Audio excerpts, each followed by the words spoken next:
Underneath every outburst is a moment we could have chosen differently. A pause, a breath, a second to hold the fire before it burns everything down. But most of us don't stop. We react, we snap, and once the damage is done, we regret what we said, what we broke, and what we've become. The Stoics didn't tell us to never feel anger. They told us to master it, to recognize it as a wild force that lives inside all of us, and to train it like a soldier, not suppress it like a shame.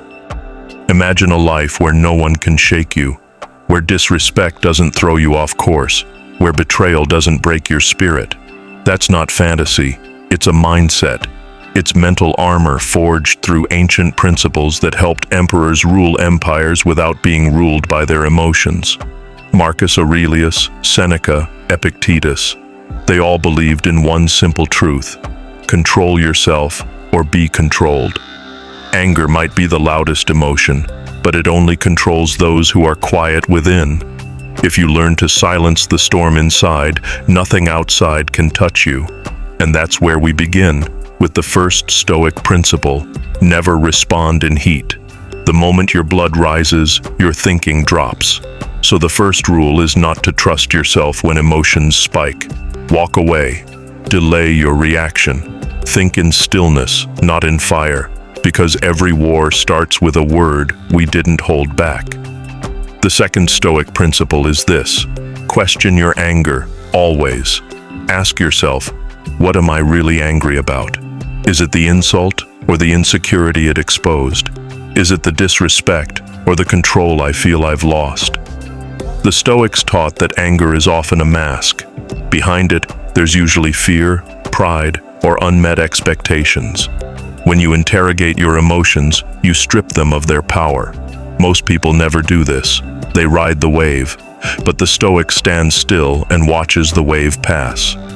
Third, separate action from feeling. Just because you feel rage doesn't mean you must act on it. This is where most men fail. They think authenticity means unleashing everything. But true strength is the opposite. It's restraint. It's choosing not to shout when your ego demands it. It's choosing not to strike when you're provoked. As Marcus Aurelius wrote, you have power over your mind, not outside events. Realize this, and you will find strength. Fourth, redefine what it means to be strong. In today's world, we've confused loudness with confidence, fury with leadership. But the Stoic knows, nothing is stronger than a man who remains calm in chaos. Silence, when it comes from control, speaks louder than any roar. Next time someone tries to ignite you, don't respond with noise. Respond with stillness. That's how you own the moment. Fifth, train your delay muscle. When you want to lash out, don't. Not yet. Count backwards. Breathe. Step outside. The space between stimulus and response is where your freedom lives. And if you can create just 5 seconds of silence in that space, you've already won. The Stoics weren't robotic. They just refused to be enslaved by their first emotion. Every second you wait before reacting weakens the grip anger has on you. Sixth, remember that nothing external is truly yours.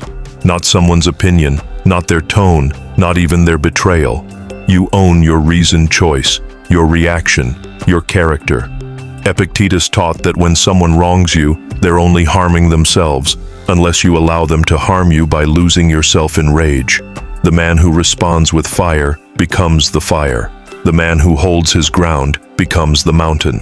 And if this resonates with you, if this is the kind of power you want to build, then consider joining us.